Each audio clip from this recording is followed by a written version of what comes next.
खबरें जो हमें सीधा जोड़ती हैं आपसे, जिनका आपकी जिंदगी पर होता है सीधा असर। खबर का मतलब है एक भरोसा, और आपका भरोसा है हमारी जिम्मेदारी। ATL टीवी, भरोसा अलवर का। नमस्कार, आप देख रहे हैं ATL टीवी और आपके साथ मैं हूं तोशी। पहली नजर हेडलाइंस पर।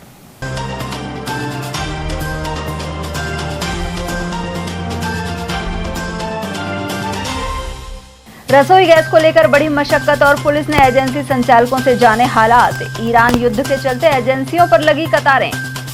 ITBP ट्रेनिंग सेंटर के पास जंगल में लगी आग, बेरेबास में बमुश्किल पाया काबू। घर में घुसकर महिला को बेरहमी से पीटा और वीडियो भी आया सामने। वैशाली नगर थाना क्षेत्र की है घटना। और सरिस्का में 3 नए शावकों के साथ 52 हुई तादाद। अकबरपुर रेंज में बाघिन ST 17 ने दी खुशखबरी। और अब हेडलाइंस को देखते हैं विस्तार से।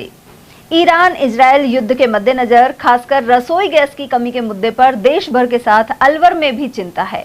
हाल ही घरेलू सिलेंडर पर 60 रुपए बढ़ाए भी जा चुके हैं। इसके अलावा कमर्शियल सिलेंडर की किल्लत से देश में कई जगह एसोसिएशन ने होटल रेस्टोरेंट बंद करने का निर्णय लिया है। वहीं कालाबाजारी के लगातार आरोप लग रहे हैं। अलवर में क्या है हालात, आपको बताते हैं। अमेरिका, इजरायल और ईरान के बीच युद्ध के मद्देनजर रसोई गैस से जुड़ी समस्या बढ़ने लगी है। अलवर में गैस एजेंसियों पर लोगों की भीड़ जमा होने लगी है। वहीं रसद विभाग अधिकारियों की माने तो घरेलू उपभोक्ताओं के काम में आने वाले सिलेंडरों की कोई कमी नहीं है, जबकि कमर्शियल सिलेंडर फिलहाल नहीं दिए जा रहे। गुरुवार को भी गैस सिलेंडर के लिए सैकड़ों की संख्या में उपभोक्ताओं की कतारें देखी गई। मालवीय नगर स्थित मॉडर्न गैस एजेंसी पर तो एजेंसी संचालकों को पुलिस बुलानी पड़ी। उधर उपभोक्ताओं ने बताया कि वह पिछले 2-3 दिन से ऑनलाइन गैस बुक करने के लिए परेशान हो रहे हैं। ऐसे में सिलेंडर लेने के लिए यहां लाइन में लगना पड़ रहा है। गैस बुक करने की अवधि भी 21 दिन से बढ़ाकर 25 दिन कर दी गई है, लेकिन 25 दिन होने के बावजूद गैस बुक नहीं हो पा रही है। वे गैस के लिए घंटों से लाइन में लगे हुए हैं। सर, हम बहुत परेशान हो रहे हैं सिलेंडर के लिए, और हमारा बुकिंग नहीं ले रहा था। अब हमने यहीं से बुकिंग कराया है और अभी हमारा नंबर नहीं आएगा। हमें नहीं लगता। कितने दिन की बोल रहे हैं नंबर आने? बोले सुबह आ जाइए आप, उसके बाद अगर आपकी पर्ची कट जाएगी तो सिलेंडर मिल जाएगा। अब आज आप यहाँ आ गए हो सिलेंडर लेने के लिए? नहीं मिलेगा आज हमें। बोले आप 50 के अंदर डायरिया हो चुकी इनके पास, फिर उन्हीं को सिलेंडर मिलेगा। है यहाँ पे देख लो सर, आप भी देखिए कितने मेंबर्स यहाँ खड़े हैं। 150 आदमी करीब खड़े हैं। नंबर कब लगाया था आपने? सर नंबर सुबह अभी लगाया है। पहले एक मिनट। हाँ बताइए, नाम क्या है आपका? मेरा नाम रामलाल जाट। बताइए क्या समस्या? 4 दिन पहले बुकिंग करवा दी।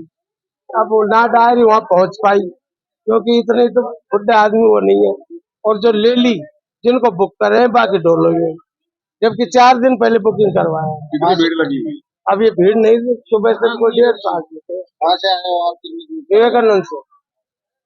परेशानी हो रही है, घर में सिलेंडर है या ना नहीं है। अब किस तरह से काम चलाएंगे? लकड़ियों से चला रहे, इधर उधर चला के, और क्या करें आप? क्या वजह मानते हैं? काम भी बढ़ा दिया है तो इन्होंने। ये सब अनियमितता है। इन्होंने 50 बुक डायरी ले ली, 50 को बुक करेंगे। जिन्होंने ऑनलाइन बुकिंग कर दी वो पीछे रह गई, तो नहीं हो रही है। ये है इनका सिस्टम। क्या नाम है? मेरा नाम रामलाल जाट है। एक्चुअली ऑनलाइन बुकिंग है जो 2 महीने से ऑनलाइन नहीं आ रही। अगर हम कोशिश करते हैं कि इसको बुक करें तो वो हमेशा अनसपोर्टेड आता है फ्रॉम द जो हमारी भारत गैस है सर्विस में। ये होती है कि मतलब बुकिंग नहीं हो रही, तो हमको लाइन में इसलिए लगा पड़ा है कि 1 महीने से जो सिलेंडर नहीं आ रहा, तो हमारी किचन का स्तर कैसे बनाएंगे हम? ऑनलाइन जो बुकिंग होती थी वो बंद कर दिया है क्या? हमेशा बंद कर रखी है। 2018 से ऑनलाइन बुकिंग कराई थी, लेकिन 2018 से ऑनलाइन बुकिंग हो रही है। वहीं एजेंसी पर मौजूद भगवान साय ने बताया कि पूर्व में उनकी ओर से 70 से 80 सिलेंडर रोजाना दिए जाते थे। साथ ही पिछले कई दिनों से 120 से अधिक सिलेंडर रोजाना दिए जा रहे हैं, लेकिन शहर के लोगों में गैस की कमी की अफवाह के चलते अचानक जमावड़ा बढ़ गया है। करीब 8 से 10 दिन पहले सिलेंडर लगवाने वाले उपभोक्ता भी गैस आपूर्ति के लिए नंबर लगाने आ रहे हैं। उधर डीएसओ विनोद कुमार जुनेजा के अनुसार वर्तमान में एलपीजी गैस की जिले में कोई कमी नहीं है। आने वाले 2 दिनों में गैस सप्लाई होम डिलीवरी के माध्यम से घर पर ही लगेगी। इसके अलावा लोग 25 दिन से पहले गैस बुक करने की कोशिश नहीं करें। उन्होंने जानकारी दी कि अलवर जिले में रोजाना 10,000 सिलेंडरों की डिमांड रहती है और इतना स्टॉक भी मौजूद रहता है।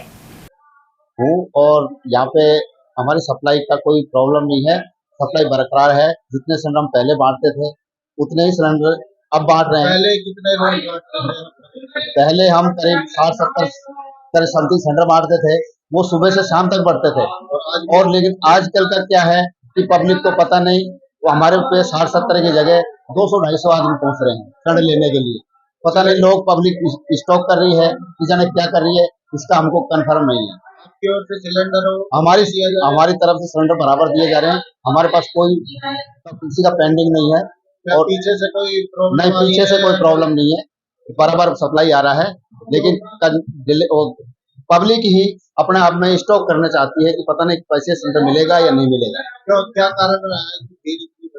वो इसीलिए कि सब पीछे अमेरिका ये युद्ध कर रहे हैं, इसकी वजह से सब लोगों को पेपर में और न्यूज में आ रहा है कि आगे सप्लाई नहीं मिलेगा, तो सब लोग सोच रहे हैं अपना दूसरा खाली है, तीसरा खाली है, सबको भरा के रखो। आज पुलिस भी आई है। हाँ, पुलिस को हमने प्रोडक्शन के लिए कल थोड़ा सा कुछ असामाजिक तत्व जो अपन ये ठेली ठाली वाले हैं, ये लोग को कॉमर्शियल सिलेंडर मिल नहीं रहा है, तो कंपनी ने कॉमर्शियल सिलेंडर देना बंद कर दिया है। तो वो डोमेस्टिक लेने के चक्कर में, अपना धंधा करने के चक्कर में कुछ असामाजिक लोग जो वो फालतू के खामेखा किसी की डायरी मांग के लाए हैं, वो उनको नहीं मिलता है जब वो पंगा करते हैं। कमर्शियल सिलेंडर कंपनी से आ ही नहीं रहे हैं। एलपीजी के स्टॉक की कोई कमी नहीं है। उपभोक्ताओं से निवेदन है, पैनिक बिल्कुल क्रिएट नहीं करें। सप्लाई लगातार चालू है, नियमित रूप से चालू है और मैक्सिमम 2 दिन में जो है सप्लाई घर पे ही लगेगी, होम डिलीवरी लगेगी। ये निश्चित करें और बुकिंग जो है 25 दिन के बाद होगी। पहले बुकिंग कराने की कोशिश नहीं करें। इसलिए जो है पैनिक क्रिएट करने की जरूरत नहीं है। सिलेंडर आपके होम डिलीवरी होगा और विदिन 2 डेज होगा। सर, पहले अलवर में कितने सिलेंडर जो अपने पूरे अलवर जिले की मैं बता रहा हूँ, अलवर जिले में एक 10,000 की डिमांड रहती थी और वो 10,000 की डिमांड आज भी है। अपने पास पर्याप्त स्टॉक है। उधर आम जन को सही जानकारी देने के उद्देश्य से पुलिस अधिकारियों ने सोशल मीडिया पर जागरूकता अभियान शुरू किया है। पुलिस अधीक्षक सुधीर चौधरी के निर्देशन में अतिरिक्त पुलिस अधीक्षक शरण कामले सहित कई अधिकारियों ने अपने व्हाट्सएप स्टेटस पर विशेष संदेश साझा किए हैं। इसमें लोगों से अपील की गई है कि गैस सिलेंडर से जुड़ी किसी भी भ्रामक सूचना पर विश्वास नहीं किया जाए। साथ ही राजस्थान संपर्क हेल्पलाइन 181, आपातकालीन सेवा 112 और उपभोक्ता मामले विभाग हेल्पलाइन 14435 पर संपर्क किया जा सकता है। उधर कोतवाली इलाके में आने वाली गैस एजेंसी के संचालकों से थाना प्रभारी रमेश सैनी के नेतृत्व में घरेलू गैस आपूर्ति को सुचारू रखने के लिए बातचीत की गई।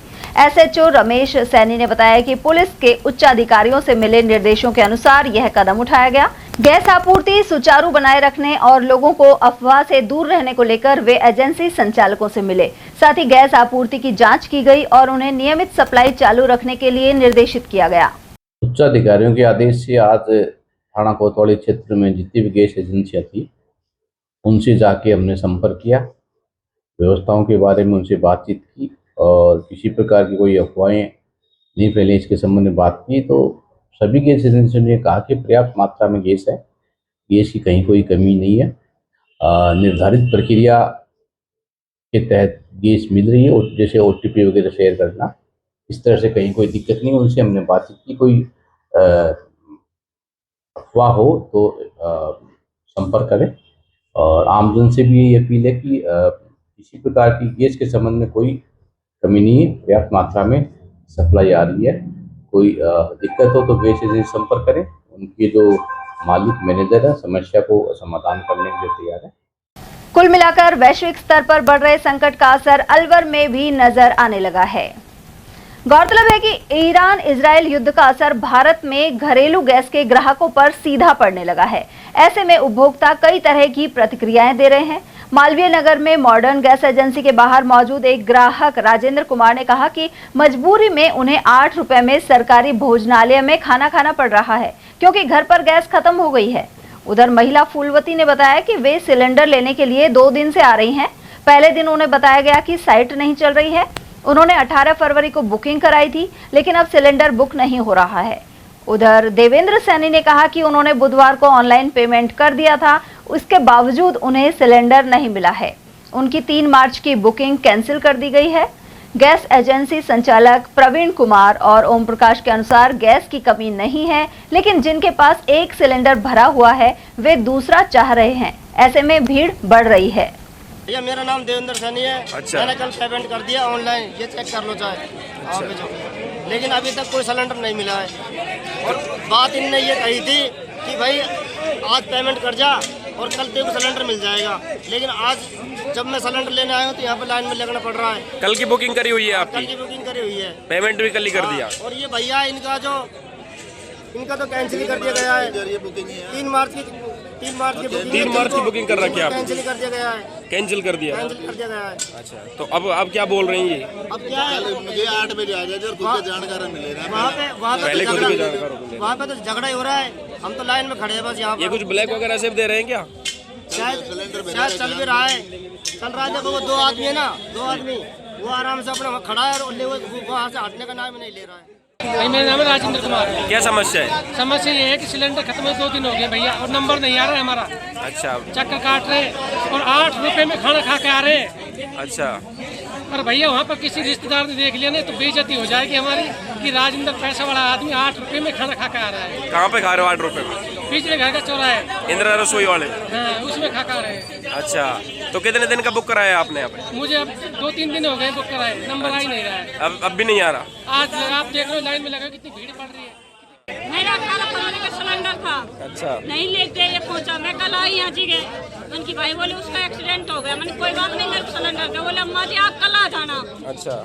दोबारा बुक, मैंने तुम्हारी साइड नहीं चल रही, दोबारा बुक नहीं हो रहा है, बोले आप कल आ जाना ले जाना।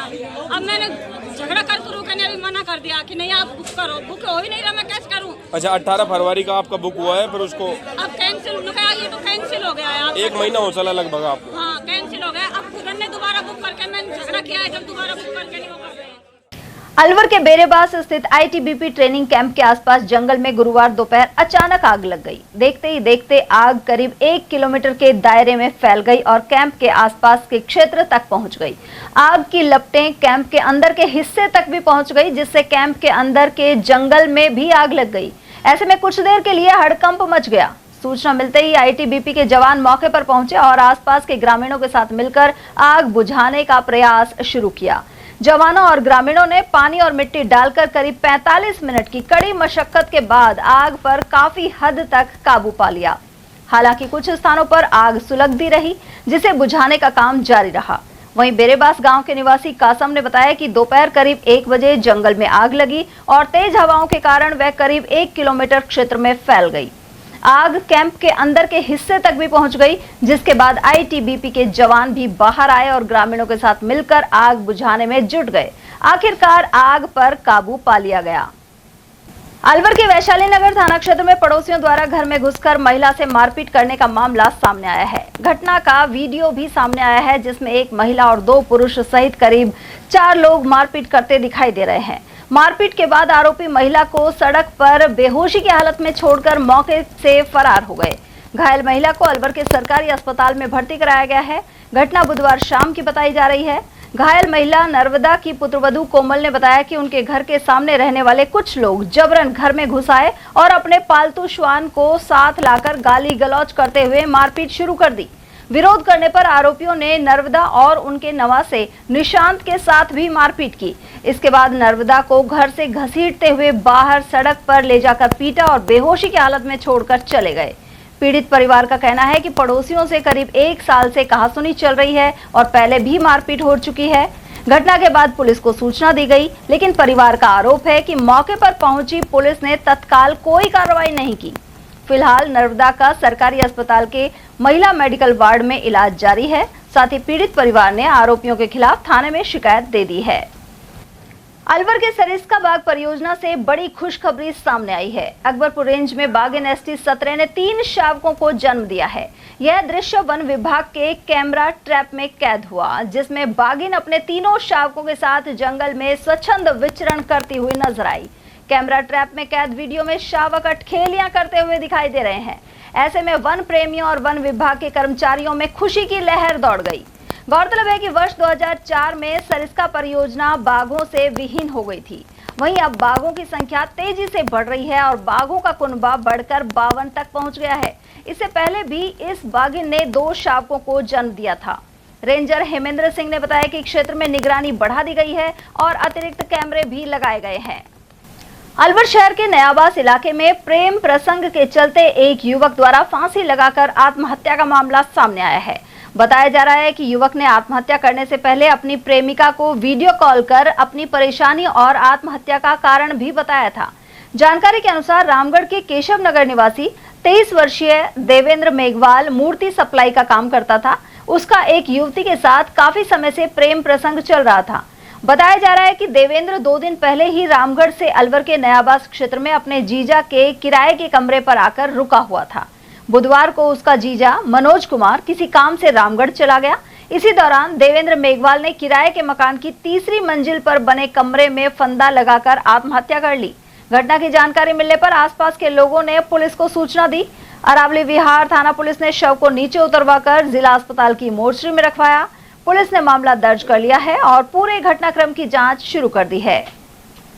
मेरा नाम मनोज कुमार है और मैं मृतक का जीजा हूँ। क्या हुआ?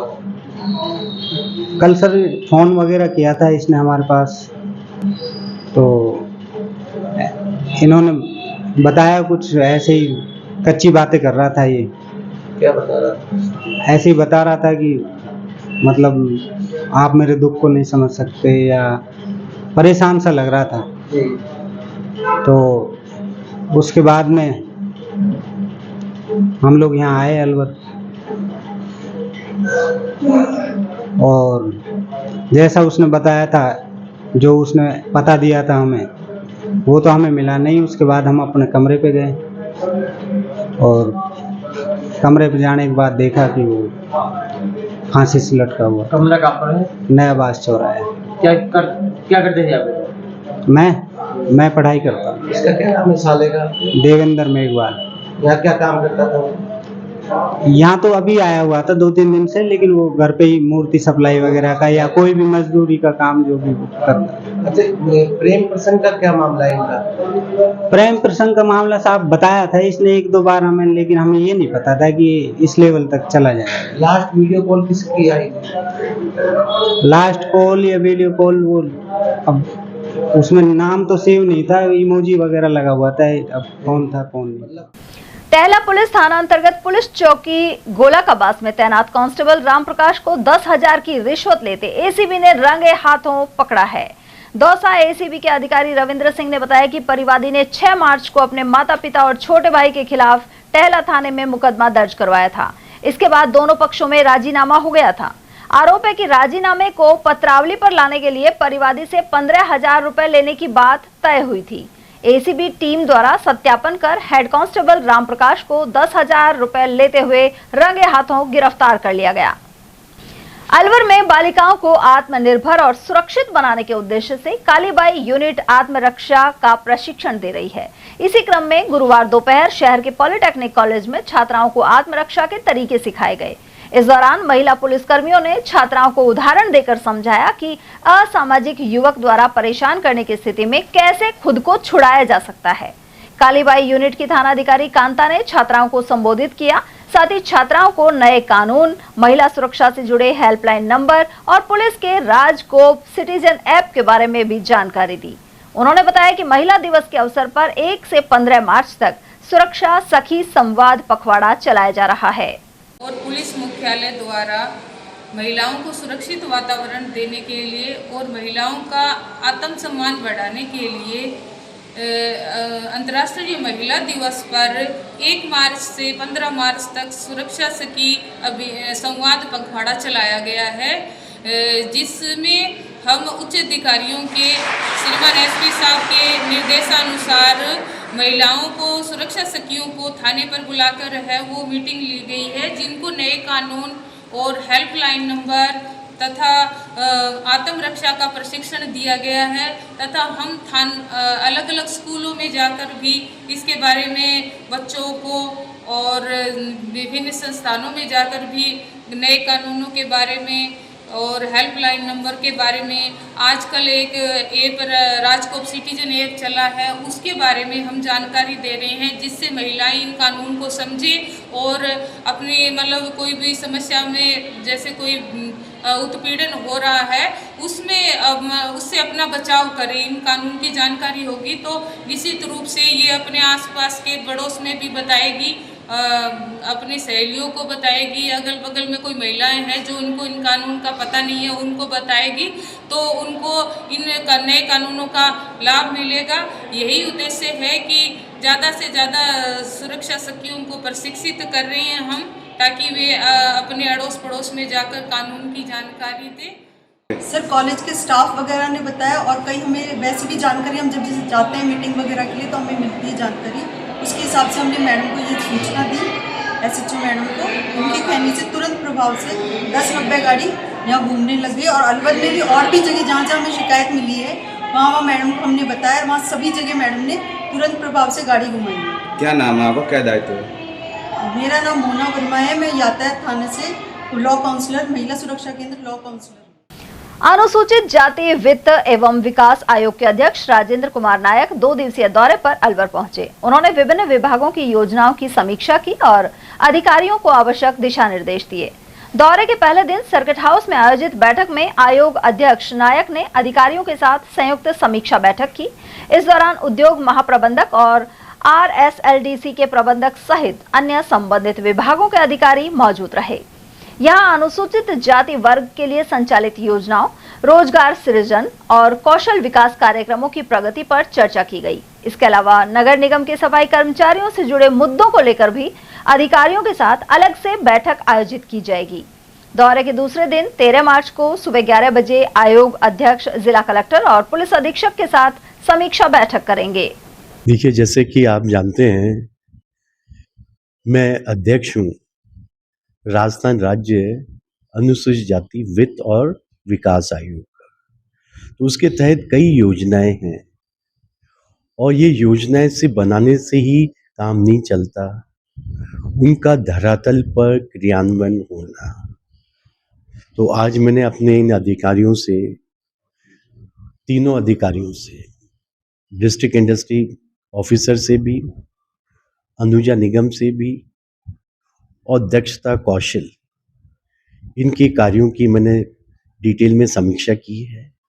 कई समस्याएं हैं, उन पर मैंने विचार विमर्श किया है और उनको आवश्यक निर्देश दिए हैं कि किस ढंग से हम अपना उद्देश्य पूरा कर सकते हैं, ताकि जो राजस्थान में लगभग 2 करोड़ SC ST के लोग हैं, उन तक जो सरकार की योजनाएं हैं वो पहुंच पाए और उनको राष्ट्र की मुख्य धारा में शामिल कर सके। तो आगे सर कि क्या है कि कोई भी राज्य या देश तभी विकास हो सकता है जब हम सबको साथ में लें, सबके प्रयास हों। तो अभी मेरी प्रशासन से मैंने मीटिंग ली है, डिस्ट्रिक्ट लेवल के जो ऑफिसर्स हैं, और अब मैं अपने पार्टी के जिलाध्यक्ष जी हैं, पार्टी के कार्यकर्ता हैं, उनसे मैं विचार विमर्श करूंगा और जो भी हमारी नीतियां हैं, जो भी समस्या हैं, उनको मैं सुनूंगा। और उसके बाद में जो हमारे सफाई कर्मचारी हैं, उनके साथ भी 4 बजे उनकी समस्याएं सुनना और उनका समाधान करना। और तत्पश्चात में कल जितने भी पॉइंट्स होंगे और मैं बस्तियों की विजिट भी करूंगा कि ऑन द ग्राउंड हमें पता लगना चाहिए।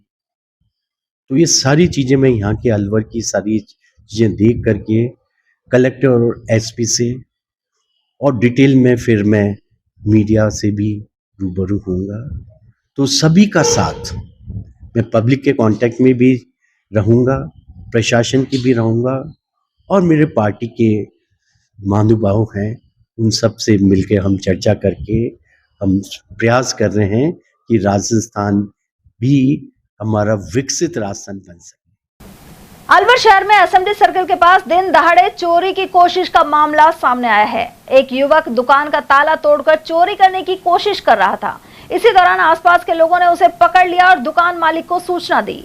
दुकानदार महेश चंद सेन ने बताया कि उनके बेटे के ससुर का निधन हो गया था और इस वजह से बुधवार को दुकान बंद थी। इसी दौरान शाम करीब 4:30 बजे एक युवक ने दुकान का ताला तोड़ दिया।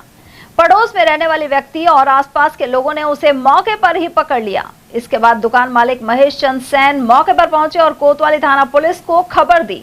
पुलिस मौके पर पहुंची और आरोपी को पकड़कर अपने साथ ले गई।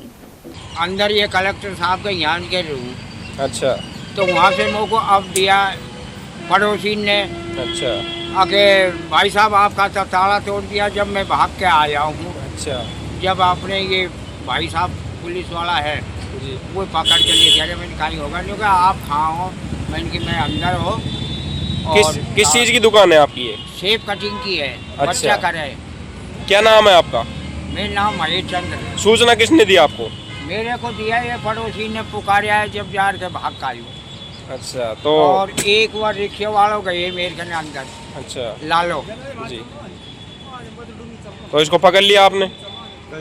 पकड़ तो उनने रखा। अच्छा, तो फिर पुलिस को सूचना दे दी? इनको दिया मैंने, अभी वहाँ ना आए। गायत्री परिवार ट्रस्ट करौलीकुंड अलवर के महिला मंडल द्वारा नई पीढ़ी में संस्कारों के बीजारोपण के लिए पिछले कई वर्षों से कार्य किया जा रहा है। कहा जाता है कि बालकों में दिव्यता, श्रेष्ठता एवं ओजस्विता जैसे अनेक गुण गर्भावस्था से ही डालना प्रारंभ कर देना चाहिए, जिसे आज का आधुनिक विज्ञान भी मान रहा है। इसी श्रृंखला में अग्रसेन चौराहे के पास सिटी हॉस्पिटल में गायत्री परिवार की महिला मंडल शाखा द्वारा 8 गर्भवती महिलाओं का पुंसवन संस्कार करवाया गया। साथ ही संस्कारवान पीढ़ी गढ़ने का प्रेजेंटेशन दिया गया। गायत्री परिवार प्रबंधक ट्रस्टी डॉक्टर सरोज गुप्ता ने इस बारे में जानकारी दी। पुंसवन संस्कार गायत्री परिवार की वरिष्ठ परिजन शशि गुप्ता एवं नीता शर्मा द्वारा संपन्न करवाया गया। सभी महिलाओं को आओ गढ़ें संस्कारवान पीढ़ी की पुस्तक भी प्रदान की गई। अलवर में जिला विधिक सेवा प्राधिकरण सचिव मोहनलाल सोनी द्वारा मानसिक विमंदित एवं पुनर्वास गृह का निरीक्षण किया गया। निरीक्षण के दौरान गृह में विधि से संघर्षरत कुल 33 बच्चे उपस्थित पाए गए। सचिव सोनी ने संस्थान की व्यवस्थाओं और वहां दी जा रही चिकित्सकीय सुविधाओं का जायजा लिया। इस अवसर पर गृह के कार्मिक सुनील कुमार द्वारा प्रशिक्षु विधि विद्यार्थियों को पुनर्वास गृह की विशेषीकृत कार्य प्रणाली से अवगत कराया। संस्थान में आवासियों को निरंतर चिकित्सकीय उपचार के साथ साथ मनोसामाजिक परामर्श प्रदान किया जाता है। निरीक्षण के दौरान सचिव सोनी ने स्पष्ट किया कि इन पुनर्वास गृहों का मुख्य ध्येय मानसिक रूप से स्वस्थ हो रहे व्यक्तियों का सामाजिक और व्यावसायिक स्तर पर एकीकरण करना है। उन्हें आत्मनिर्भर बनाकर जीवन की गुणवत्ता में सुधार लाया जा रहा है। वहीं इस दौरान संस्थान के अधिकारी एवं प्रशिक्षु विधि विद्यार्थी उपस्थित रहे। आगामी 19 से 27 मार्च तक बालाकिला स्थित करणी माता मंदिर में मेला भरेगा। मेले की व्यवस्थाओं की तैयारियों के संबंध में बैठक आयोजित की गई। बैठक में अतिरिक्त जिला कलेक्टर शहर बीना महावर ने आवश्यक निर्देश दिए। उन्होंने बताया कि मेले में श्रद्धालुओं के प्रवेश का समय सुबह 6 बजे से शाम 7 बजे तक रहेगा। उन्होंने नगर निगम आयुक्त को मेले में नियमित रूप से साफ सफाई और कचरा उठवाने की हिदायत दी। इसके अलावा आवश्यकता अनुसार पेयजल और निर्धारित जगहों पर मोबाइल टॉयलेट लगवाने पर जोर दिया। साथ ही कचरा वन क्षेत्र में नहीं फेंकने के भी निर्देश दिए। वहीं मेला क्षेत्र में डीजे और लाउडस्पीकर सहित पॉलीथीन की थैलियां एवं प्लास्टिक डिस्पोजेबल उत्पाद पर प्रतिबंध रहेगा। बैठक में आयुक्त सोहन सिंह नरूका, उपखंड अधिकारी माधव भारद्वाज, डीएसपी ग्रामीण शिवानी, सीएमएचओ डॉक्टर योगेंद्र शर्मा और पीडब्ल्यूडी के अधिशासी अभियंता अलका व्यास आदि मौजूद रहे। और वहीं बालाकिला करणी माता व्यवस्था समिति की बैठक लवकुश मैरिज होम में संपन्न हुई। यहां मेला कमेटी के संयोजक पद पर फिर से राजेश जोशी को नियुक्त किया गया। इसके अलावा कार्यकारिणी का गठन भी हुआ है। संरक्षक पद पर गोवर्धन लाल खेमानी, भागीरथ लाल मीणा और अजय अग्रवाल सहित अध्यक्ष रामबाबू शर्मा, सचिव प्रमोद शर्मा और मीडिया प्रभारी लक्ष्मी नारायण लक्ष्य, प्रकाश बेनीवाल एवं प्रेम भारद्वाज शामिल हैं। साथ ही विधि सचिव विष्णु कुमार शर्मा, संगठन मंत्री मुरारी पाराशर, वरिष्ठ उपाध्यक्ष सुरेश अवस्थी, उपाध्यक्ष भारत भूषण शर्मा, महेश मुदगल, विजय भारद्वाज, देवराज शर्मा और पूर्ण खंडेलवाल को बनाया गया है। इसके अलावा कई अन्य पदाधिकारी शामिल हैं। महात्मा गांधी जीवन दर्शन समिति की ओर से ब्रिटिश हुकूमत के काले कानून के विरोध में 12 मार्च 1930 को दांडी मार्च किया गया था।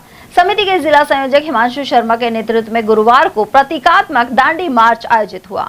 शर्मा ने बताया कि महात्मा गांधी ने 78 अनुयायियों के साथ 24 दिन तक साबरमती आश्रम से दांडी गांव तक 240 मील की यात्रा की थी। वजह यह थी कि अंग्रेजों ने भारतीयों के नमक खाने एवं बेचने पर प्रतिबंध लगा दिया था।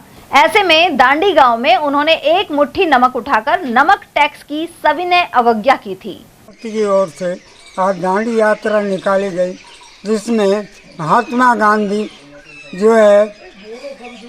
गांधी द्वारा ये आयोजन किया गया और ये यात्रा जो है दांडी यात्रा के रूप में नमक आंदोलन था। हिंदू, मुस्लिम, सिख, ईसाई इसमें सभी शामिल हुए और भारत को नमक के कर से मुक्त कराना, अंग्रेजों की गुलामी से दूर करने के लिए ये आंदोलन चलाया गया। आज जो है बड़ा विशेष अवसर है हम तमाम हिंदुस्तानियों के लिए, कारण कि 12 मार्च 1930 को महात्मा गांधी के नेतृत्व में साबरमती आश्रम से दांडी यात्रा नमक कानून के विरोध में शुरू की गई थी, जो कि 24 दिनों लगातार 240 किलोमीटर यात्रा रही है और 6 अप्रैल को जो है ये यात्रा पूर्ण हुई थी। उसमें नमक कानून का विरोध किया गया था। जो अंग्रेजों ने नमक कानून हमारे हिंदुस्तानियों के लिए लगाया था, उसका विरोध किया गया था, इसीलिए ये दांडी यात्रा निकाली गई थी। आज सभी भारतीयों के लिए बड़े गौरव का दिन है, बड़े हर्ष का दिन है, बड़े उत्साह के साथ हम लोग मना रहे हैं। आज 12 मार्च को 1930 उस वक्त 78 लोगों के साथ हमारे देश के राष्ट्रपिता महात्मा गांधी नमक कानून का विरोध करने के लिए गए थे। पूरे हिंदुस्तान में उस समय गरीबी का आलम था, देश की जनता को लूटा जा रहा था, अंग्रेज कहर बरपा रहे थे। ऐसी स्थिति में हमारे मजबूत क्रांतिकारी साथियों ने बीड़ा उठाया। हमारे हिंदुस्तानियों को परेशान करने के लिए जो कि सब्जी में नमक डाला जाता है, नमक को उन्होंने टैक्स लगा दिया गया। उसके विरोध में 78 लोगों के साथ महात्मा गांधी जी साबरमती आश्रम से रवाना हुए और दांडी गुजरात में एक गांव है, वहां जाकर उन्होंने उस काले कानून का विरोध किया है। और 12 मार्च 1930 को गांधी जी ने नमक पर जो अंग्रेजों ने टैक्स लगा दिया था, उसको ख़त्म करने के लिए दांडी मार्च प्रारंभ किया और 248 किलोमीटर की लगातार यात्रा की। गांधी जी वो व्यक्तित्व थे जिनकी आवाज़ पर देश खड़ा होता था।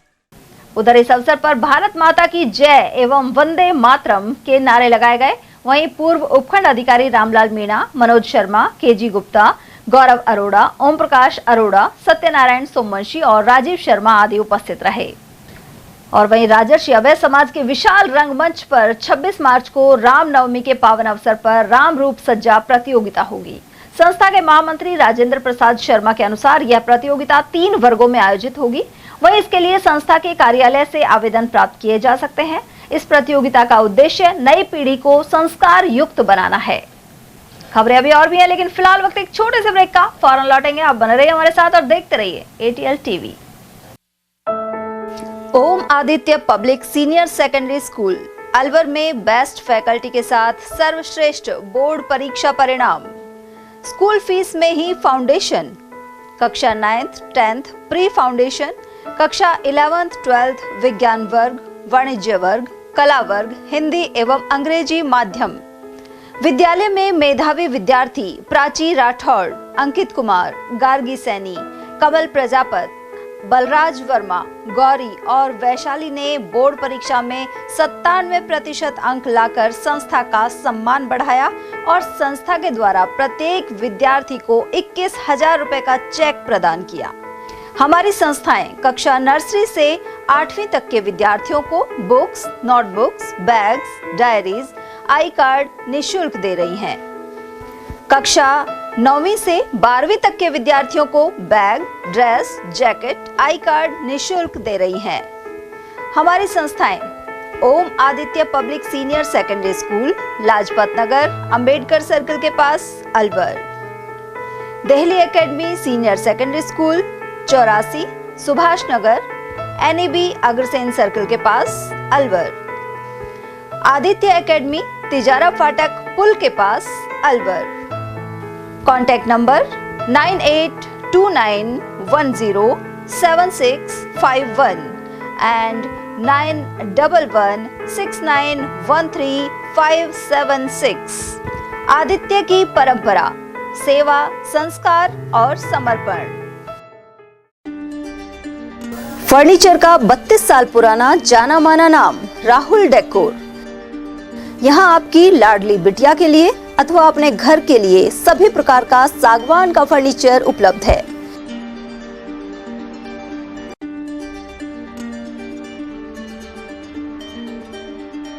Double bed, dressing table, sofa set, सागवान एवं कपड़े वाले तथा सेंटर टेबल, भट्टी कलर, स्टील अलमारी, ब्रांडेड एवं सॉफ्टी फोम के गद्दे आपकी नाप तोल से बनाए जाते हैं।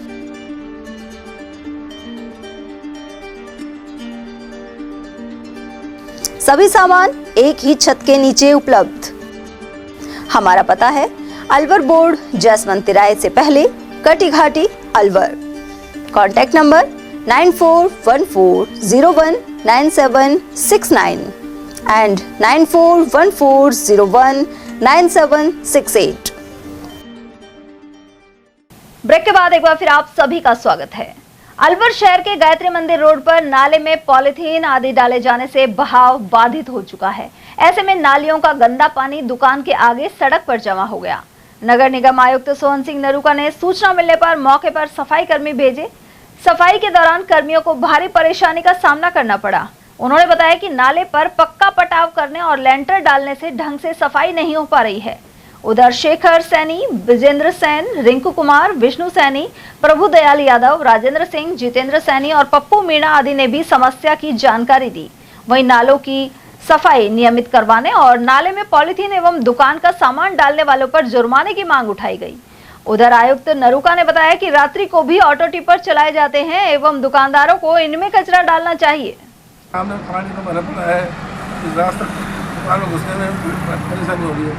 पास में इसका भंडार है, दुकान सामने पूरा से भरा पड़ा है, कचरे पानी में बदबू आ रही है, संक्रमण फैलने का डर है। करीब साल भर से इस नाले की सफाई नहीं हुई, जिससे अक्सर पानी रोड में आता है। कई बार इसकी शिकायत कर चुके पर कोई ये गायत्री मंदिर के पास में ओट लगी हुई है, उसको थाने सोन सिंह जी ने कर्मचारी भेजे, उनसे कचरे को उसको बुलवा रहे हैं। और ये दुकानदार भी नालों में कचरा भर देते हैं। ये दुकान किराया के लालच में दुकान दे रहा है कि चलो कोई बात नहीं, वो दुकान में कचरा तो गाड़ी आती है, गाड़ी में रहना चाहिए। मालाखेड़ा उपखंड क्षेत्र के करीब 1 दर्जन गाँव में पानी के संकट के कारण गुरुवार को शादी के दौरान 3000 रुपए में टैंकर मंगाने की नौबत आ गई। गौरतलब है कि यहां जल जीवन मिशन योजना शुरू नहीं हुई है और ऐसे में शादी विवाह के दौरान निजी टैंकर मंगाकर व्यवस्था करनी पड़ रही है। खरकड़ा गांव सहित कुछ इलाकों में विवाह कार्यक्रम के चलते संबंधित परिवार को भारी रकम खर्च कर टैंकर मंगाना पड़ा। इस क्षेत्र में जल जीवन मिशन 5 वर्ष पहले शुरू की गई, लेकिन योजना धरातल पर लागू नहीं हुई। इसे लेकर ATL ने खबर भी प्रसारित की थी। वहीं क्षेत्र के लोगों ने सरकार और जलदाय विभाग से वैकल्पिक व्यवस्था करने की मांग की है। जल जीवन मिशन का काम लंबी समय से पेंडिंग चल रहा है, लगभग 5 साल हो गए, जिसकी वजह से गर्मी के दिनों में पानी की किल्लत बढ़ गई है। शादी ब्याह का सीजन में लगभग 800 रुपया प्रति टैंकर मंगवाना पड़ता है, जो कि ग्रामवासियों पर काफ़ी भार पड़ता है। आपसे निवेदन है कि जल्दी से जल्दी जल जीवन मिशन का काम चालू करवाया जाए, जिससे कि जो ग्रामवासियों पर भार पड़ता है वो पैसे का, और साथ ही जो पहले जो ट्यूबवेल जो बोर कटवाए गए थे वो सूख गए हैं, जो नेता टीकाराम जूली द्वारा कटवाए गए थे। अभी आपसे निवेदन है कि जल्दी से जल्दी जल जीवन मिशन का काम चालू किया जाए, जिससे कि ग्रामवासियों को इसका लाभ मिल सके और आर्थिक भार से बचा जा सके। सरिस्का टाइगर रिजर्व में मीडिया कार्यशाला और सफारी भ्रमण का आयोजन किया गया। इस दौरान सरिस्का की गतिविधियों, संरक्षण कार्यों और सामने आ रही चुनौतियों पर विस्तार से चर्चा की गई। कार्यक्रम के तहत पत्रकारों के दल ने सरिस्का के दुर्गम पहाड़ी रास्तों पर लगभग 7 किलोमीटर पैदल ट्रैकिंग की। वे पहाड़ियों के कठिन मार्ग से होते हुए कांकवाड़ी किले तक पहुंचे। उन्होंने सरिस्का क्षेत्र की गतिविधियों और वन्य जीव संरक्षण से जुड़े महत्वपूर्ण विषयों पर जानकारी दी। इस दौरान रास्ते में कैमरा ट्रैप तकनीक के बारे में भी बताया गया। इस अवसर पर सीसीएफ संग्राम सिंह, सरिस्का डीएफओ अभिमन्यु सहारण, एसीएफ और रेंजर सहित अन्य वन अधिकारी मौजूद रहे। उधर सीसीएफ संग्राम सिंह ने बताया कि सरिस्का बाग परियोजना क्षेत्र में कुल 29 गांव हैं, जिनमें से अब तक 5 गांवों का विस्थापन किया जा चुका है। शेष गांवों के विस्थापन की प्रक्रिया भी आगे बढ़ाई जा रही है। उन्होंने बताया कि ग्रामीणों को विस्थापन के बदले 6 बीघा जमीन या मुआवजा पैकेज दिया जाता है, लेकिन इतनी जमीन उपलब्ध कराना कई बार संभव नहीं हो पाता, इसलिए सरकार द्वारा मुआवजा पैकेज का विकल्प दिया जाता है। उधर अधिकारियों के अनुसार बाघों की बढ़ती संख्या को देखते हुए उनके लिए पर्याप्त टेरिटरी उपलब्ध कराना भी आवश्यक है। इसके लिए जंगल में ग्रास डेवलपमेंट और चौकियों के विकास जैसे कार्य किए जा रहे हैं। साथ ही पहाड़ी इलाकों में कैमरा ट्रैप लगाना और ट्रैकिंग करना वन कर्मचारियों के लिए काफी चुनौतीपूर्ण होता है, लेकिन इसके बावजूद वन विभाग के कर्मचारी लगातार मेहनत कर वन्य जीव संरक्षण में जुटे हुए हैं। बताओ, ये इतने दुर्गम रास्तों पर अपने जो कर्मचारी किस तरह ट्रैकिंग करते हैं और बाघों की सुरक्षा में हमेशा तैयार रहते हैं। बाघों की सुरक्षा में हमारे कर्मचारी उनकी ट्रैकिंग और मॉनिटरिंग करते हुए इन्हीं रास्तों से डेली आते जाते हैं। अच्छा सर। और आदतन ऊपर हमारी चौकी भी बनी हुई है, यहीं से इसी रास्ते से 1 किलोमीटर पे हमारी चौकी है। जिसको दूर से अगर बाइक से जाना हो या गाड़ी से जाना हो तो 20 किलोमीटर रास्ता है, यदि पैदल जाते हैं तो इस रास्ते से 1 किलोमीटर में पहुंच जाते हैं। सर, अपना तो सरिस्का है जो पहाड़ों का एरिया है, तो इसमें किस तरह मोटिंग होती है, क्योंकि कई बार मिसिंग भी हो जाते हैं अपने टाइगर। तो सर, उनमें जो वन कर्मचारी है किस तरह ढूंढते हैं? देखिए, ऐसे इनएक्सेसिबल एरिया में कई बार क्या होता है कि टाइगर मिस भी हो जाता है। हाँ सर। नहीं मिलता है, लेकिन हमारा स्टाफ कंटिन्यूस डेडिकेशन से काम करता रहता है, बहुत मेहनत से काम करते हैं और टाइगर को ढूंढने का प्रयत्न करते हैं। सर, 2004 में अपने बाघवीन हो गया था सर इसका, तो उसके बाद अब तेजी से विकास हो रहा है सर। तो अपने कर्मचारियों की कितनी मेहनत है सर? बिल्कुल, हमारे ट्रैकर्स की और हमारे कर्मचारियों की और अभी तक जो पद स्थापित रहे उन अधिकारियों की बहुत ज़्यादा मेहनत है।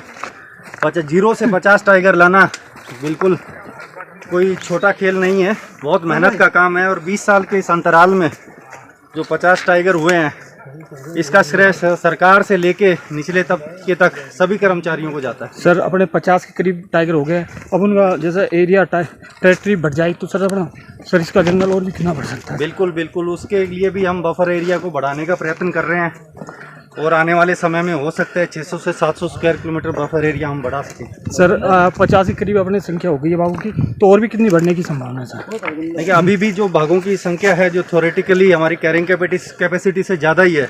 अच्छा। लेकिन जिस हिसाब से टाइगर ब्रीड कर रहे हैं तो ब्रीड तो ये ज़्यादा कर रहे हैं, लेकिन ये एस्टेब्लिश कर पाएंगे अपनी टेरिटरी इतने छोटे एरिया में, वो एक अभी देखने का विषय है। सर, विस्थापन को लेकर भी अहम मुद्दा है कि अभी जो 29 गांव में से 4 गांव विस्थापित हुए हैं सर, क्या कहूँ? 29 में अभी 5 गांव विस्थापन हो चुके हैं और अभी सुकोला गांव का विस्थापन चल रहा है, जो कि जल्दी विस्थापित हो जाएगा। अच्छा सर। जो कि एक मुख्य मुद्दा है ज़मीन का और कैश पैकेज का। उसके लिए सरकार के स्तर पे प्रयत्न चल रहे हैं कि कैसे न कैसे करके इनको और लुभान्वित बनाया जाए, ताकि ज़्यादा से ज़्यादा लोग विस्थापन पैकेज को अपनाकर यहाँ से वॉलेंट्री बाहर जाने की कोशिश करें। सर, अपने जैसे विस्थापन के लिए गाँव वालों का मुद्दा है कि पैकेज मात्र 15 लाख 16 लाख है, तो और भी बढ़ाया जाए सर। देखिए, ये पॉलिसी डिसीजन है और भारत सरकार ने 10 से 15 लाख अभी 2021 में किया है, तो इसके लिए भारत सरकार को निर्णय लेना पड़ेगा कि 15 लाख से भी और ज़्यादा बढ़ाया जाए या नहीं बढ़ाया जाए। सर, दुर्गम रास्तों पर अब चढ़ना मुश्किल हो गया सर। तो हाँ, पहली बार सरिस्का में मीडिया कार्यशाला आयोजित हुई है, तो हम सभी पत्रकार बंधु, सभी संस्थाओं के हम काफ़ी पहाड़ पर चढ़ गए हैं। तो हम तो उनका वन कर्मचारी, वन विभाग के अधिकारियों का हौसला मानते हैं, जो जिस तरह ट्रैकिंग करते हैं, बाघों की सुरक्षा में आगे रहते हैं। बिल्कुल, बहुत मेहनत करते हैं और हम यही आपको दिखाना चाहते हैं कि हमारा स्टाफ भी कितना मेहनत करता है बाघों की ट्रैकिंग में और वन्य जीवों की सुरक्षा में। माधोगढ़ गांव के निवासी बिजली की समस्या से परेशान हैं। कुछ दिन पहले खैराती की ढाणी में विद्युत खंभों से ट्रांसफार्मर चोरी होने के बाद इसे अब तक नहीं बदला गया है। ऐसे में ग्रामीण बार बार विद्युत निगम के चक्कर काट रहे हैं। गौरतलब है कि इन दिनों बच्चों के पेपर भी चल रहे हैं और बिजली नहीं आने से रात के वक्त पढ़ाई में समस्या हो रही है। इसके अलावा गेहूं की फसल की सिंचाई नहीं हो पा रही। राजगढ़ पोस्ट ऑफिस के सामने खेल मैदान में श्री राम कथा कार्यक्रम को लेकर गुरुवार को कस्बे के अवधूत आश्रम से बैंड बाजे और डीजे के साथ कलश यात्रा निकाली गई। वहीं इससे पहले अवधूत आश्रम पर ध्वजा और कलशों की विधि विधान के साथ पूजा अर्चना हुई। कलश यात्रा कस्बे के अवधूत आश्रम से शुरू होकर प्रमुख मार्गों से होते हुए कथा स्थल पहुंचकर संपन्न हुई। साथ ही जगह जगह पुष्प वर्षा कर स्वागत किया गया। उधर श्रद्धालु रमेश चंद कुंडारिया ने बताया कि श्री राम कथा का कार्यक्रम प्रतिदिन दोपहर 1 बजे से शाम 5 बजे तक वृंदावन के प्रद्युम्न कृष्ण महाराज के सानिध्य में होगा, जबकि समापन 21 मार्च को सुबह हवन यज्ञ के साथ होगा। इसके बाद भंडारे का आयोजन किया जाएगा। करवास गांव में श्री सुखी मर्द महाराज का भव्य मेला आयोजित हुआ। इसमें मुख्य अतिथि के रूप में मानदास महाराज मौजूद रहे। इस मेले का आयोजन 100 वर्षों से हो रहा है। वहीं दर्शन के लिए यहां आने वालों की मुराद पूरी होने की मान्यता है। मन्नत पूरी होने पर बहुत से भक्त दंडौती भी देते हैं। इसके अलावा प्रसाद के रूप में शक्कर वितरित की जाती है।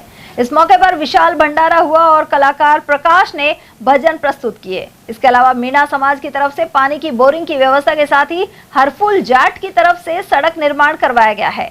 कमेटी के अध्यक्ष रामस्वरूप के अनुसार मेले में सभी का सहयोग रहा। इस मौके पर पवन अग्रवाल, बलबीर मीणा, कमलेश चौधरी, बीरबल चौधरी, राजू गुजर और बाबूलाल फागन आदि की मौजूदगी रही। खैरतल की जसोरिया कॉलोनी में चोरों ने एक सूने मकान को निशाना बनाते हुए नकदी और लाखों रुपए के आभूषण चोरी कर लिए। पुलिस ने मामला दर्ज कर जांच शुरू कर दी है। पुलिस के अनुसार वार्ड 22 जसोरिया कॉलोनी निवासी आनंद सिंह तिजारा के ईसरोदा गए हुए थे। जब वे वापस घर लौटे तो मुख्य दरवाजे का ताला टूटा हुआ मिला और घर का सामान बिखरा पड़ा था। जांच करने पर पता चला कि चोर अलमारी में रखे करीब 63,000 रुपए नगद और करीब 10 लाख रुपए के जेवर पार करके ले गए। पुलिस ने मामले की जांच एएसआई लक्ष्मण सिंह को सौंपी है। खैरतल नई अनाज मंडी के पार्क में जिला बचाव और नाम परिवर्तन को लेकर संघर्ष समिति का धरना 217वें दिन भी जारी रहा। धरना स्थल पर रोजाना सुबह 10 बजे और शाम को 5 बजे राष्ट्रगान किया जाता है। धरना प्रदर्शन के दौरान विधायक दीपचंद खैरिया, पीएससी सदस्य गिरीश डाटा, ब्लॉक अध्यक्ष शिवचरण गुप्ता, मंडी अध्यक्ष सर्वेश गुप्ता, प्रदेश महासचिव दीपक चौधरी, कप्तान चौधरी और जमालुद्दीन आदि मौजूद रहे। जिला प्रशासन भले ही घरेलू गैस सिलेंडरों की पर्याप्त उपलब्धता होने का दावा कर रहा हो, लेकिन जमीनी हकीकत कुछ और ही नजर आ रही है। भिवाड़ी में गैस सिलेंडरों से भरी गाड़ी पहुंचने पर सैकड़ों लोगों की भीड़ मौके पर जमा हो गई। कई उपभोक्ताओं ने बताया कि वे पिछले 4 दिनों से गैस सिलेंडर के लिए परेशान हैं और बुधवार सुबह करीब 4 बजे से ही लाइन में लगे हुए हैं, लेकिन देर तक इंतजार के बाद भी उन्हें सिलेंडर नहीं मिल सका। मौके पर मौजूद लोगों ने बताया कि गैस की नियमित आपूर्ति नहीं होने से घरों में खाना बनाने तक की समस्या खड़ी हो गई है। वहीं गैस एजेंसी संचालक का कहना है कि गैस सिलेंडर पर्याप्त मात्रा में उपलब्ध हैं और आपूर्ति भी नियमित की जा रही है। उधर जिला कलेक्टर डॉक्टर अर्तिका शुक्ला ने नागरिकों से अपील की है कि वे किसी भी प्रकार की अफवाहों पर ध्यान नहीं दें और अनावश्यक रूप से घबराहट न फैलाएं। सभी गैस एजेंसियों को निर्देश दिए गए हैं कि वे निर्धारित समय के अनुसार उपभोक्ताओं को सिलेंडर उपलब्ध कराएं। खैरतल तिजारा डीएसओ राकेश सोनी के अनुसार आपूर्ति सुचारू रूप से जारी है। मैं रंजीत कुमार शर्मा बोल रहा हूँ। 4 दिन से मैं डेली कहाँ के रहने वाले हो? मैं बिहार का रहने वाला हूँ। कहाँ? मकान नंबर कहाँ है? मकान रामपुरा साता हूँ, खोरी से। कितनी देर से खड़े हुए हैं? मैं सुबह 3 बजे से खड़ा हूँ। सुबह 3 बजे लगा पड़ा, देख लो आगे सिलेंडर रखा हुआ है मेरा। इतना भीड़ है तो पहले आकर क्या कह रहे हैं सिलेंडर वाला? वो नंबर ही नहीं आ रहा, इतना भीड़ लगा पर हम क्या करेंगे आगे आकर के। किसान नेता शेर सिंह चौधरी ने सरसों के सरकारी खरीद केंद्र शुरू करने की मांग उठाई है। उन्होंने कहा कि इसके अभाव में किसानों को सस्ते दर पर ही सरसों की फसल बेचनी पड़ रही है। इसके अलावा उन्होंने सरसों का न्यूनतम समर्थन मूल्य 6150 से बढ़ाकर 7000 रुपए क्विंटल करने पर जोर दिया है। चौधरी के अनुसार इससे किसानों को लागत के अनुसार फसल का मूल्य मिल सकेगा। किसान की सरसों मंडी में आ रही है, लेकिन समर्थन मूल्य पर अभी खरीद शुरू नहीं हुई है और समर्थन मूल्य भी काफ़ी कम है लागत के हिसाब से। आप किसान नेता क्या कहें? इस बारे में मेरा विचार ये है कि किसान की सरसों कस के और मंडियों में आ रही है, लेकिन मंडियों में बनी है जो उचित मूल्य नहीं दे रहे, इसलिए सरकारी खरीद मूल्य केंद्र खोले जाएं मंडियों में, ताकि किसान को राहत मिले। क्योंकि इतनी मेहनत करके किसान अपनी फसल तैयार करके मंडी में ले जाता है और वहाँ उसको कुछ नहीं मिलता, तो उसके साथ बहुत बड़ा अन्याय हो रहा है सरकार की तरफ से। सरकार को, मुख्यमंत्री को, स्थानीय मंत्रियों को इस बारे में ध्यान देना चाहिए कि किसान के हित की बात करें और मंडियों में सरसों का उचित मूल्य कम से कम 7,000 रुपये कुंटल तो कम से कम मिलना चाहिए। तो सरकार कहती है, प्रधानमंत्री जी कहते हैं किसान क्या दोगुनी करेंगे, लेकिन किसान फसल का उचित मूल्य दे दे वही काफ़ी रहेगा। भाई उचित मूल्य तो केंद्र सरकार ने अभी लागू नहीं कर रखा किसानों पे, जबकि किसान बेचारा भूखा मर रहा है और उसको कोई फायदा नहीं हो रहा। ना दिल्ली में भी बीजेपी की सरकार है, केंद्र में भी सरकार है, राजस्थान में भी सरकार है, फिर भी किसान को नुकसान हो रहा है। ये बहुत अन्याय हो रहा है किसान के साथ और इसके लिए किसान आगे संघर्ष भी करेगा और हो सकता है कि दिल्ली कूच करनी पड़ जाए हमको। सेंट्रल जेल अलवर में कैदियों के विधिक अधिकारों के संबंध में विधिक जागरूकता शिविर आयोजित किया गया। इस दौरान विधिक सेवा प्राधिकरण के प्रतिनिधि मुस्तफा खान ने कहा कि जेल में बंद कैदियों को अमानवीय या बर्बर व्यवहार से सुरक्षा का अधिकार है। पीएलवी खान और लीगल डिफेंस काउंसिल की टीम द्वारा इस विधिक जागरूकता शिविर का आयोजन हुआ। उधर जेल में बंद कैदियों को निःशुल्क विधिक सलाह आदि की भी जानकारी दी गई। Assistant legal defence council advocate Mukesh Kumar Sharma ने विभिन्न टोल फ्री और हेल्पलाइन नंबरों के बारे में बताया। इस अवसर पर इंद्र सिंह शेखावत, विकास कुमार मीणा, मीरा जैन, मीडिएटर मनोज भारद्वाज, जेलर ओम प्रकाश शर्मा और हेड कांस्टेबल महेंद्र आदि उपस्थित रहे। भगवान आदिनाथ जयंती पर रामगढ़ में जैन समाज की ओर से शोभा यात्रा निकाली गई। इस दौरान बैंड बाजे और डीजे मुख्य आकर्षण का केंद्र रहे। जैन धर्म के प्रथम तीर्थंकर भगवान आदिनाथ की जन्म जयंती के अवसर पर यह शोभा यात्रा निकली। इसका आयोजन जैन समाज रामगढ़ और आदि भक्त मंडल ने किया। समाज सेवी प्रदीप कुमार मित्तल ने बताया कि शोभा यात्रा सुबह 8:30 बजे जैन मंदिर से शुरू हुई। वहीं जैन समाज के युवा वर्ग की ओर से मीठे पानी की व्यवस्था तहसील रंगमंच पर की गई। शोभा यात्रा के बाद जैन मंदिर में भगवान आदिनाथ का विधिवत अभिषेक और पूजा अर्चना संपन्न हुई। इस अवसर पर जैन समाज अध्यक्ष रघुवर दयाल जैन, समाज सेवी अनिल जैन, अजीत जैन, प्रदीप कुमार मित्तल, राजेश जैन, एडवोकेट मोहित जैन, सनत जैन, रामदास और रघुवीर जैन आदि मौजूद रहे। जिला कांग्रेस कमेटी के पूर्व अध्यक्ष योगेश मिश्रा के अनुसार प्रधानमंत्री नरेंद्र मोदी को अपने पद और प्रभाव का इस्तेमाल करते हुए अमेरिका, इजरायल और ईरान के साथ बातचीत करनी चाहिए। मिश्रा ने आरोप लगाया कि मोदी ने अमेरिकी राष्ट्रपति ट्रंप के कहने पर पाकिस्तान के साथ ऑपरेशन सिंदूर को रोक दिया था। ऐसे में अब उन्हें ईरान के साथ युद्ध रुकवाने के लिए ट्रंप से अपनी बात मनवानी चाहिए। मिश्रा के अनुसार भारत को इस वार्ता के जरिए शांति का संदेश देना चाहिए। प्रधानमंत्री नरेंद्र मोदी काफी बड़े प्रभावशाली नेता हैं वर्ल्ड के। आपको लगता है कि उनको अमेरिका से बात करनी चाहिए, डोनाल्ड ट्रंप राष्ट्रपति से? इजराइल भी उनके प्रधानमंत्री मित्र है, ईरान भी उनका मित्र है। अमेरिका के चक्कर में तो इस देश का खड़ा कर दिया मोदी जी ने। मित्र उनका अमेरिका के मित्र है, उनको युद्ध रुकवाना चाहिए अमेरिका का। अच्छा, ईरान का हिंदुस्तान पाकिस्तान का युद्ध तो ट्रंप के कौन पर रोकते हैं? नहीं सर, जब ट्रंप के कहने से जब भारत युद्ध रोक सकता है तो भारत के कहने से ट्रंप को भी रोकना चाहिए। पूछ रहा है इनको, ढकोसलाबाजी करते हैं, इन्होंने सारा देश गर्द में डाल दिया। आपको नहीं लगता कि शांति होनी चाहिए, युद्ध खत्म? शांति होनी चाहिए, युद्ध नहीं होना चाहिए। युद्ध चाहे कहीं भी हो, चाहे 5000 किलोमीटर दूर हो, लेकिन उसका दुष्प्रभाव सब जगह पड़ता है। अब जो समुद्र का जो रास्ता है जहाँ से सारे देशों का तेल निकलता है, ईरान ने कह दिया कि जो भी देश अमेरिका के राजदूतों को वापस नहीं भेजेगा, यहाँ से तेल ले जाएगा, हम उसी के जहाज़ों को रोक देंगे, नहीं रुकेंगे तो उनको मार देंगे। तो युद्ध तो घातक तो है ही। सर, अमेरिका के कहने से जब भारत युद्ध रोक सकता है तो भारत के कहने से अमेरिका को भी रोकना चाहिए। हाँ, तो माननीय मोदी जी को ट्रंप जी से बात करनी चाहिए अगर उनकी मानते हैं तो। अगर फोन भी उठा लेता उनका।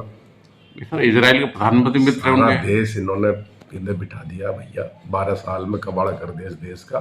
ज़्यादा मेरे से मत कहलवाओ और इनसे कहो आप भारत की चिंता करो, इंटरनेशनल सोचने की जरूरत नहीं है। सर, भारत का आयात निर्यात प्रभावित हो रहा है, व्यापार प्रभावित हो रहा है, इन पर टैरिफ लगा रहे हैं रोज और ये एक शब्द नहीं बोल रहे। अगर मोदी जी में दम है तो अमेरिका से आयात और निर्यात दोनों को बंद कर दे। ट्रंप से कह दे हम 150 करोड़ लोग हैं, आपसे कोई डीलिंग नहीं करनी, और यहाँ के राजदूतों को भेज दे वापिस। ट्रंप तो 2 मिनट में लाइन पर आ जाए, दम ही नहीं है, बिल आते हैं उसके सामने। सर अभी इजराइल में यात्रा के प्रधानमंत्री जी ने वो कोई टापू पे गए थे जहां उनका नाम आ रहा है उसमें। देखो वो बड़े नेताओं का काम है, वो वेपिस्टीन के चक्कर में न तो मुझे ज्यादा जानकारी न मैं उस लफड़े में पढ़ूंगा, लेकिन देश भारतीय जनता पार्टी के 12 साल के केंद्र के शासन से त्रस्त है, पीड़ित है, आम आदमी दुखी है। और ये यूजीसी वाला तो इन्होंने कबाड़ा ऐसा कर दिया, हिंदुओं को ही बांट दिया आपस में। जो कहते थे बटेंगे तो कटेंगे, अब लोग इन्होंने बांट दिया हिंदुओं को आपस में, लड़ा रहे भाई को भाई से। इन लोगों को कोई जमीर नहीं है, कोई स्तर नहीं है, कुछ भी कर सकते हैं कुर्सी के लिए। सर भारतीय विदेश नीति फेल लग रही है आपको? 100% फेल। किशनगढ़ थाने के एक कांस्टेबल को निलंबित किए जाने की खबर है। आरोप है कि टटलूबाज को पहले पकड़ने और बाद में रकम लेकर छोड़ने की डील हुई थी। इसे लेकर कांस्टेबल का कथित ऑडियो वायरल हुआ था। दलाल से मिलकर 3 लाख की डील किए जाने के आरोप हैं। ऐसे में खैरथल एसपी ने कांस्टेबल को निलंबित कर दिया है। वहीं मामले की जांच डीएसपी को सौंप दी गई है। पूरी सच्चाई जांच के बाद ही सामने आ पाएगी, लेकिन यह प्रकरण चर्चा का विषय बना हुआ है। और चलते चलते एक नजर हेडलाइंस पर।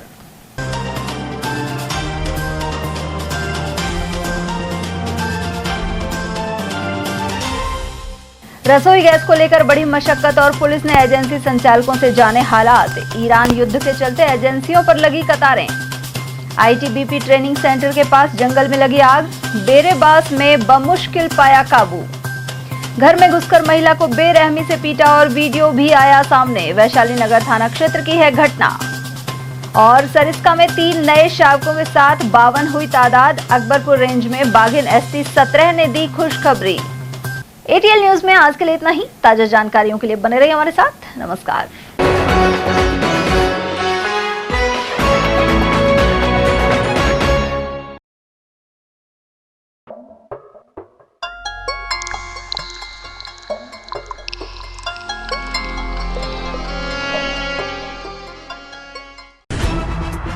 खबरें जो हमें सीधा जोड़ती हैं आपसे, जिनका आपकी जिंदगी पर होता है सीधा असर। खबर का मतलब है एक भरोसा, और आपका भरोसा है हमारी जिम्मेदारी। एटीएल टीवी, भरोसा अलवर का।